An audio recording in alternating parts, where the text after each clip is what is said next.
प्रेमपुर गांव बहुत ही खुशहाल गांव था। अपने नाम की तरह ही इसमें रहने वाले सभी लोग एक दूसरे के साथ बहुत ही प्रेम भाव से रहते थे। बारिश भी समय पर होती थी, जिससे अच्छी फसल हो जाया करती थी। अगर कोई रोग बीमारी आती भी तो जल्दी ही लोग उससे छुटकारा भी पा लेते थे। सभी जगह खुशहाली ही खुशहाली थी और इस खुशहाली की वजह थी प्रेमपुर गांव में बना दुर्गा माँ का मंदिर। उस मंदिर में दुर्गा माँ की भव्य मूर्ति थी। सभी गांववासी हर रोज मंदिर जाकर उस मूर्ति की पूजा किया करते थे। एक दिन गांव का मुखिया सबसे कहता है, सभी गांव वाले मेरी बात ध्यान से सुनो।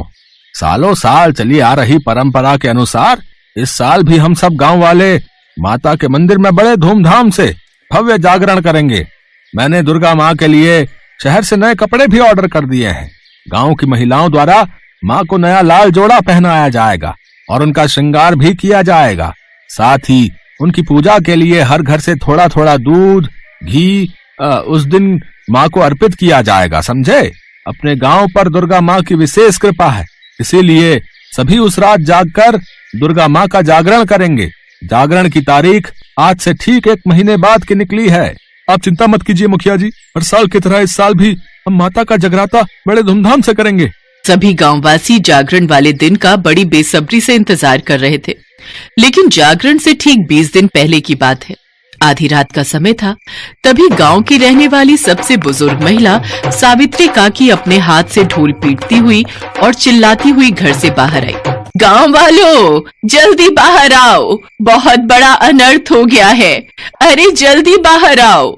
ढोल की आवाज सुनकर सभी लोग बाहर आए। उसके बाद काकी ने जो लोगों को कहा उसे सुन सभी गांव वाले हैरान रह गए। अरे ये कैसी बातें कर रही हो काकी, पर यह कैसे संभव है?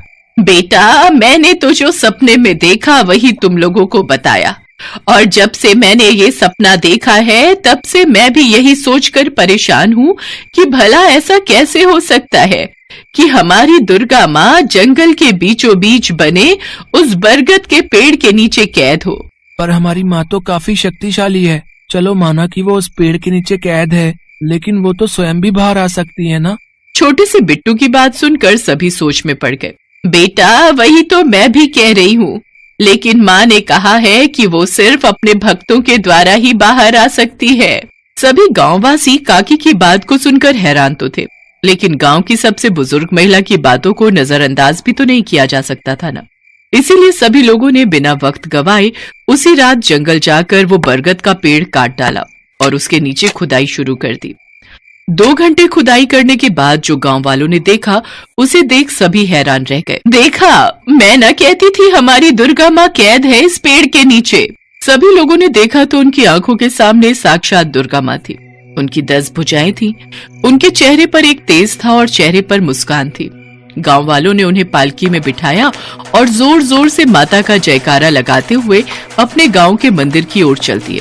जोर से बोलो जय माता दी, सारे बोलो जय माता दी, मिलकर बोलो जय माता दी, जय माता दी, जय माता दी। कुछ देर बाद उन्होंने पालकी लाकर मंदिर में रख दी। तभी दुर्गा माँ उनसे बोली, मेरे बच्चों, तुम लोगों की भक्ति ही मुझे यहाँ खींच लाई है। अब मैं तुम लोगों के बीच ही रहना चाहती हूँ, और अब जब मैं साक्षात तुम लोगों के सामने ही हूँ तो अब मेरी इस मंदिर में रखी मूर्ति की कोई जरूरत नहीं है। तुम इसे बहते पानी में विसर्जित कर दो और मुझे उस मूर्ति के स्थान पर विराजमान होने की जगह दो। माता की आज्ञा पर लोगों ने उस सैकड़ों साल पुरानी मूर्ति का विसर्जन कर दिया और साक्षात माँ को उस स्थान पर बिठाकर उनकी पूजा करने लगे। जागरण से कुछ पहले घटी इस घटना ने गांव में भक्ति का एक अलग ही वातावरण लाकर रख दिया था। कल तक जो मूर्ति की पूजा करते थे वो अब साक्षात माँ की पूजा करते हैं। लेकिन माता के स्थापित होने के 2 दिन बाद ही उस गांव में तरह तरह की घटनाएं घटने लगी। लोगों के बीच प्रेम भाव खत्म होने लगा। घरों में चोरियां होने लगी। बुजुर्गों का अपमान होने लगा। सुनो जी, बहुत कर लिया मैंने तुम्हारे बूढ़े माँ बाप की सेवा। अब बस और सेवा पानी नहीं होती मुझसे। या तो तुम उन्हें कहीं छोड़ाओ, नहीं तो मैं तुम्हें छोड़कर जा रही हूँ। अरे तू क्या, मैं खुद इन बुढ़ों से परेशान हो चुका हूँ। अभी मैं उन्हें बाहर का रास्ता दिखाता हूँ। बिरजू अपने कमरे से बाहर जाता है और अपने बूढ़े माँ बाप को धक्के मारकर बाहर निकालने की कोशिश करता है। हेलो, निकलो अब यहाँ से। बेटा, कुछ तो हम पर रहम खा। अपने बूढ़े माँ बाप को कौन इस उम्र में घर से बाहर निकालता है? बेटा, बाहर तो बहुत तेज बारिश हो रही है। आधी रात को हम इस बारिश में कहाँ जाएंगे? हमें कल सुबह तक का वक्त दे दो, सुबह होते ही हम चले जाएंगे। अजी ये सब तो इन बुड्ढों का बहाना है। मैं कहती हूँ निकालो इनको लात मारकर बाहर। ये सिर्फ एक घर की कहानी नहीं थी, बल्कि हर घर में यही चल रहा था। भाई भाई से लड़ रहा था और बहन बहन से। औरतों के साथ जबरदस्ती की जा रही थी। लोगों के खेतों में आग लगकर उनकी सारी फसल खराब हो रही थी। कुएं का पानी सूख चुका था। लेकिन दुर्भाग्य का सिलसिला यही नहीं थमा और लोगों की अचानक मौत तक भी होने लगी। एक दिन सरिता की 5 साल की लड़की की अचानक से मौत हो गई। हाय मेरी बच्ची, ये क्या हो गया तुझे? उठ, अपनी माँ से बात कर मेरी बच्ची।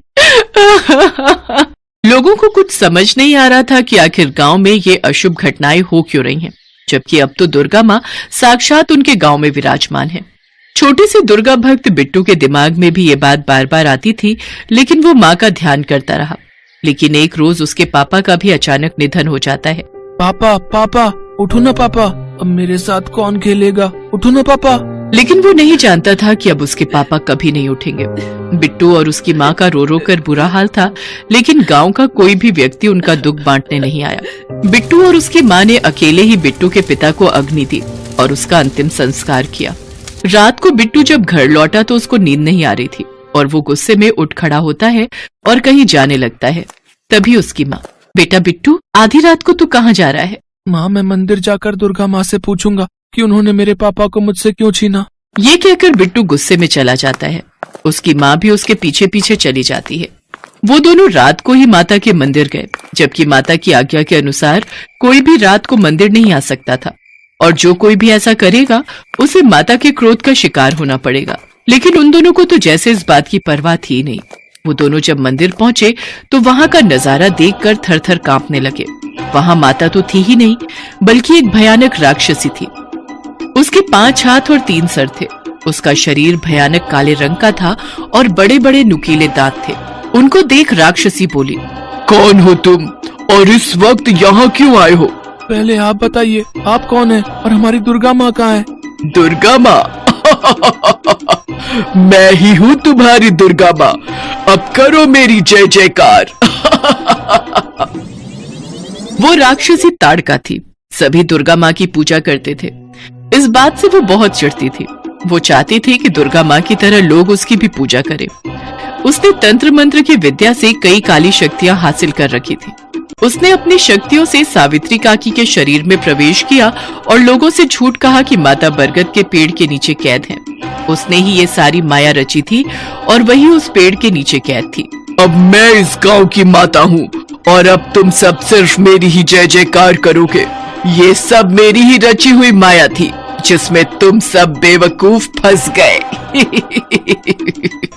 बिट्टू और उसकी माँ ने जल्दी से अपनी आंखें बंद की और दुर्गा माँ का ध्यान करने लगे। तभी वहाँ जोरदार बिजली कड़की और साक्षात दुर्गा माँ प्रकट हुई। दुर्गा माँ, आप जय दुर्गा माँ, जय दुर्गा माँ। जय माँ दुर्गा। अच्छा, तो तू यहाँ भी आ गई। चल, अब जैसे मैंने तेरी मूर्ति का विसर्जन किया वैसे ही अब तेरा भी खात्मा कर देती हूँ। ये कहकर उसने अपनी मायावी शक्ति से एक तलवार प्रकट की और दुर्गा माँ की तरफ फेंक दी। लेकिन दुर्गा माँ ने अपने त्रिशूल से उस पर वार किया, जिससे उसके शरीर के हजारों टुकड़े हो गए और उसकी मौत हो गई। माँ, तुमने हमारे गाँव को अपनी कृपा से क्यों वंचित कर दिया? लौट आओ माँ, लौट आओ। बेटे, अब मैं फिर से यहीं रहूंगी और इस गांव को छोड़कर कहीं नहीं जाऊंगी। जहां तुम जैसे भक्त हो, मैं उस गांव को नहीं छोड़ सकती। ये कहकर माँ ने अपना दाहिना हाथ उठाया और उससे एक तेज उत्पन्न हुआ। उस तेज से गांव फिर पहले जैसा हो गया। लोग प्यार से रहने लगे। कुओं में पानी भर आया, खेतों में फसलें उगाई और यहाँ तक कि इन दिनों जिनकी मृत्यु हुई थी वो लोग जीवित हो उठे। माँ की महिमा देख सभी गांव वालों ने माँ के नाम के जयकारे लगाए और बड़े धूमधाम से दुर्गा माँ के लिए जागरण किया। मुझे उस पुराने मंदिर का वो खजाना चाहिए किसी भी हाल में, पर देवी दुर्गा का वो त्रिशूल उस खजाने की रक्षा कर रहा है। तो मालिक, उस त्रिशूल को हटा दीजिए। आपके लिए ये कौन सा मुश्किल काम है? वही तो मेरे लिए मुश्किल है। मुझे उस त्रिशूल को हटाने के लिए किसी शरीफ और ईमानदार व्यक्ति को ढूंढना होगा। इसके लिए मुझे प्रीतम नगर जाना होगा। तुम प्रीतम नगर का चप्पा चप्पा छान लो और जहां भी दिखे कि कोई व्यक्ति बिना किसी स्वार्थ के किसी दूसरे व्यक्ति की मदद कर रहा है तो समझ जाना कि वो बहुत ही शरीफ और दयालु और ईमानदार है। आकर ये खबर मुझे दो। जादूगर कपाली बहुत ही बुरी प्रवृत्ति का था।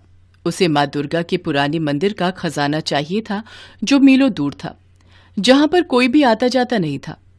जादूगर कपाली अपने चेले को ऐसे ही व्यक्ति की तलाश में भेजता है। मालिक ने पता नहीं किस काम में लगा दिया। अब मैं ऐसा व्यक्ति कहाँ ढूंढूं? यहाँ बाजार में तो बहुत लोग नजर आ रहे हैं। जय दुर्गा मैया की बाबा। जय दुर्गा मैया की शिवा बेटा, मंदिर जा रहे हो क्या? हाँ बाबा, अपनी माँ दुर्गा को जब तक मिल ना लूं मेरा दिन शुरू ही नहीं हो सकता। जय दुर्गा मैया की अम्मा। जय दुर्गा मैया की शिवा बेटा। अम्मा संभल कर, लाओ ये गठरी मुझे दो, मैं घर तक छोड़ देता हूँ। जीते रह मेरे बच्चे, तू कितना सयाना है। हमारे गांव की शान है तू। जब देखो किसी ना किसी की मदद को लगा रहता है। अब तू मुझे घर तक छोड़ेगा तो मंदिर को देर नहीं हो जाएगी। कोई बात नहीं अम्मा, मैं ये गठरी आपके घर पर रखता हुआ मंदिर चला जाऊंगा। आप धीरे धीरे घर पहुंचो। ये लड़का बहुत काम का है, मालिक को जाकर इसके बारे में बताऊंगा। पहले इसके बारे में जान लेता हूँ। अरे सुनो भैया, ये लड़का जो अभी यहाँ से गया है, ये कौन है? ये शिवा है। माँ तो बचपन में ही गुजर गई थी। अपने बूढ़े पिता के साथ यहीं पास में ही रहता है। बहुत अच्छा लड़का है, हमेशा सबकी मदद करता है। माँ दुर्गा का परम भक्त है ये। जल्दी से मालिक के पास पहुँचता हूँ, मेरा काम तो हो गया। चेला जादूगर कपाली के पास पहुंचता है और उसे शिवा के बारे में सारी खबर देता है। बहुत बढ़िया किया, अब ये शिवा ही मुझे खजाने तक पहुंचाएगा। जादूगर कपाली प्रीतम नगर पहुंचता है और शिवा के घर का पता ढूंढकर उसके घर जाता है। अच्छा, तो अब शिवा के दूर के मामा लगते हैं। बहुत खुशी हुई आपसे मिलकर। मुझे गायत्री ने एक बार जिक्र तो किया था कि उसके एक भाई दूर रहते हैं। तभी तो मैं गायत्री बहन की शादी में पहुंच नहीं पाया था। अब इतनी दूर से आने में कई महीनों गुजर जाते हैं। मैं तो गायत्री बहन से मिलने आया था, पर गायत्री के देहांत के बारे में सुना तो बड़ा दुख हुआ। शिव 4 साल का था तो गायत्री बीमारी से इस दुनिया को छोड़कर चली गई। तब से शिवा को मैं माँ और पिता दोनों बनकर पाल रहा हूँ। अब आप शिवा की कोई चिंता मत करो। मेरा कारोबार दूर तक फैला हुआ है, इसीलिए मैं शिवा को लेने आया हूँ। मेरे साथ व्यापार करेगा तो खूब पैसे कमाएगा। ये तो बहुत अच्छी बात है। अपने मामा के पास रुककर शिवा काम धंधा करेगा तो इससे बड़ी और क्या बात होगी। शिवा भी आ गया। बापू, ये माँ दुर्गा के मंदिर का प्रसाद। ला बेटा दे, इन्हें भी प्रसाद दे बेटा। प्रसाद? कोई नहीं, मैं बाद में ले लूंगा। अभी थोड़ा पान वगैरह ले लूंगा। मैंने आपको पहचाना नहीं। आप कौन हैं? शिवा बेटा, ये तेरे मामा जी हैं, गायत्री के चचेरे भाई हैं। तुझे अपने साथ लेने आए हैं। इन्हें कारोबार में मदद के लिए किसी अपने की जरूरत थी और इनकी अपनी कोई औलाद नहीं है, इसलिए ये चाहते हैं तो इनका कारोबार संभाल ले। पर बापू, मैं आपको अकेला छोड़कर नहीं जा सकता। यहाँ आप मेरे बिना कैसे रहोगे? अरे तू कभी कभी बीच में मुझसे मिलने आ जाया करना, पर यह अच्छा मौका हाथ से मत गवा बेटा। यहाँ भी तो तेरे पास कोई काम नहीं है, वहां तुझे बसा बसाया काम मिल जाएगा। आगे फिर गृहस्थी भी तो बनानी है ना। शिवा बेटा, तुम एक बार मेरे साथ चलकर तो देखो, वहां तुम्हें बहुत अच्छा लगेगा। मैं तुम्हें अपना बेटा बनाकर रखूंगा। जादूगर कपाली की मीठी मीठी बातों में फंसकर शिवा का पिता उसे भेज देता है। जादूगर कपाली शिवा को जंगलों, पहाड़ों, झरनों के रास्ते घोड़े पर ले जा रहा था। एक घोड़े पर कपाली बैठा था और एक घोड़े पर शिवा। मामा जी, आपकी नगरी तो बहुत दूर है। ये तो काफी बियाबान जंगल के रास्ते हैं। भांजे, बस थोड़ी दूर ही और जाना है। नगरी यहाँ से कुछ कोस की दूरी पर है। अरे याद आया, यहाँ पास में ही माँ दुर्गा का एक बहुत ही सुंदर पुराना मंदिर है और तुम माँ दुर्गा के परम भक्त हो। अगर चाहो तो हम वहाँ दर्शन करके फिर आगे का रास्ता तय कर सकते हैं। माँ दुर्गा का मंदिर? हाँ मामा जी, माँ दुर्गा के मंदिर में तो मैं दर्शन जरूर करूंगा। कहाँ पर है मंदिर? मामा जी, मुझे वहाँ ले चलिए। कपाली शिवा को मंदिर में लेकर जाता है। जय माँ दुर्गा, ये तो बहुत ही विशाल मूर्ति है। मामा जी, काफी पुराना मंदिर दिखाई पड़ता है। और लग रहा है यहाँ पर काफी समय से सफाई भी नहीं हुई है। क्यों ना हम यहाँ की सफाई करके आगे बढ़े? ये विचार तो अति उत्तम है मामा जी। मैं अभी माँ दुर्गा की मूर्ति से सारी धूल हटा देता हूँ। शिवा बेटा, माँ दुर्गा के त्रिशूल को थोड़ा सा उठाकर साफ करो। ठीक है मामा जी। शिवा जैसे ही माँ दुर्गा के त्रिशूल को उठाता है, अचानक से मंदिर हिलने लगता है और बिजली कड़कने लगती है। त्रिशूल के नीचे एक तहखाना था जिसमें से चमकदार रोशनी बाहर आने लगती है। ढेरों अशर्फियां, हीरे, जवाहरात, सोने के सिक्के देख शिवा घबरा जाता है। उसकी आंखें चकाचौंध हो जाती हैं। मामा जी, ये खजाना किसका है, वो भी इतना सारा? शिवा बेटा, लगता है कि माँ दुर्गा के मंदिर का खजाना है। अगर हम इसे यहाँ ही छोड़कर ऐसे चले गए तो चोर डाकू इसे लूट कर ले जाएंगे। हम एक काम करते हैं, इस खजाने को बोरियों में भर लेते हैं और फिर यहाँ से लेकर गरीबों में बांट देंगे। शायद आप ठीक कह रहे हो मामा जी। माँ दुर्गा का आशीर्वाद समझकर हम इस खजाने को ले चलते हैं, गरीबों के काम आ जाएगा। शिवा बेटा, मैं तहखाने में नहीं जा सकता। एक काम करो, तुम बोरियों में भर भर कर खजाना मुझे पकड़ाते रहो, मैं बोरियां घोड़े पर लाद दूंगा। शिवा कपाली की बातों में आ जाता है और वो सारा खजाना बोरों में भरकर कपाली को पकड़ा रहा था। जब शिवा ने सारा खजाना कपाली को दे दिया तो कपाली ने तहखाने का दरवाजा बंद कर दिया। अरे, ये तहखाना बंद कैसे हो गया? मामा जी, मामा जी, कहाँ हो? तहखाने का दरवाजा बंद हो गया है। मैं कोई मामा नहीं हूँ, मैं तो जादूगर कपाली हूँ। मैं तुझे यहाँ जानबूझकर लाया था। अब मेरा काम हो गया, मुझे खजाना मिल गया, मैं यहाँ से जा रहा हूँ। अलविदा। हे दुर्गा माँ, ये मैं कहाँ फंस गया? मेरी मदद करो माँ, ये जादूगर कपाली मुझे यहाँ बंद कर गया है। माँ, मेरी सहायता करो, नहीं तो ये जादूगर भाग जाएगा। हे दुर्गा माँ, मदद करो। जैसे ही शिवा माँ दुर्गा का ध्यान करता है, माँ दुर्गा की मूर्ति हिलने लगती है। मंदिर की घंटियां अपने आप बजने लगती हैं। तहखाने का द्वार अपने आप खुल जाता है और शिवा वहां से बाहर आ जाता है। जादूगर कपाली मंदिर से बाहर जा ही रहा था कि तभी शिवा को एक आकाशवाणी होती है। शिवा, इस त्रिशूल की सहायता से जादूगर कपाली का वध करो। इसने मेरे इस खजाने को पाने के लिए बहुत से निर्दोष प्राणियों को मृत्यु के घाट उतारा है। शिवा माँ दुर्गा के त्रिशूल को हाथ में लेता है और जादूगर कपाली के सीने में घोंप देता है। जादूगर कपाली वहीं मर जाता है और उसका शरीर राख बन जाता है। तभी वहां देवी दुर्गा प्रकट होती हैं। शिवा, तुम मेरे परम भक्त हो। आज तुमने अत्याचारी जादूगर कपाली का वध करके मेरे मंदिर के इस खजाने को बचाया है। अब इस खजाने को प्रीतम नगर के राजा भान सिंह को सौंप दो। वो गरीबों की सहायता के लिए इस खजाने का उपयोग करेंगे। मेरा आशीर्वाद सदैव तुम्हारे साथ है। शिवा, मेरी कृपा तुम पर बनी रहेगी। माँ दुर्गा, आपके दर्शन करके मैं धन्य हो गया, धन्य हो गया माँ। इसके पश्चात माँ दुर्गा अंतर्ध्यान हो जाती हैं। शिवा सारा खजाना लेकर राजा भान सिंह के पास पहुंचता है और उन्हें सारी बात बताता है। राजा भान सिंह शिवा की ईमानदारी पर बहुत प्रसन्न होते हैं और माँ दुर्गा का आशीर्वाद मानकर सारे खजाने को गरीबों की सहायता में लगा देते हैं। शिवा का पिता भी अपने बेटे के सकुशल लौटने से बहुत खुश था।